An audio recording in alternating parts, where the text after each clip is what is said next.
بسم اللہ الرحمن الرحیم۔ السلام علیکم ورحمۃ اللہ وبرکاتہ۔ سامعین محترم، حکایات سعدی کے ایک اور دلچسپ پروگرام کے ساتھ آپ کی خدمت میں حاضر ہیں۔ امید ہے کہ آپ کو ہمارے یہ پروگرامز پسند آ رہے ہوں گے۔ اگر آپ کو ہمارے یہ پروگرامز پسند ہیں تو ضرور ہمارے چینل کو سبسکرائب بھی کریں اور ہماری ویڈیو کو زیادہ سے زیادہ لائک اور شیئر کریں۔ شیخ سعدی رحمۃ اللہ علیہ ایک مسافر کی حکایت لکھتے ہیں۔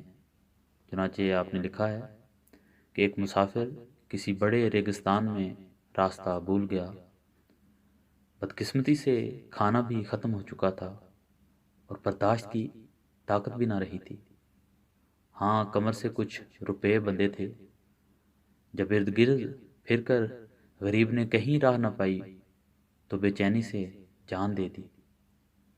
کچھ عرصے بعد اس طرف کسی قافلے کا گزر ہوا تو دیکھا کہ مرنے والے کے سامنے روپوں کی ایک گٹھڑی اور اشرفیاں پڑی ہوئی ہیں، اور زمین پر یہ لکھا ہوا ہے کہ مال و دولت سے پیٹ نہیں بھرتا، سونے چاندی سے شلجم اچھے ہیں جس سے انسان کا پیٹ تو بھر سکتا ہے۔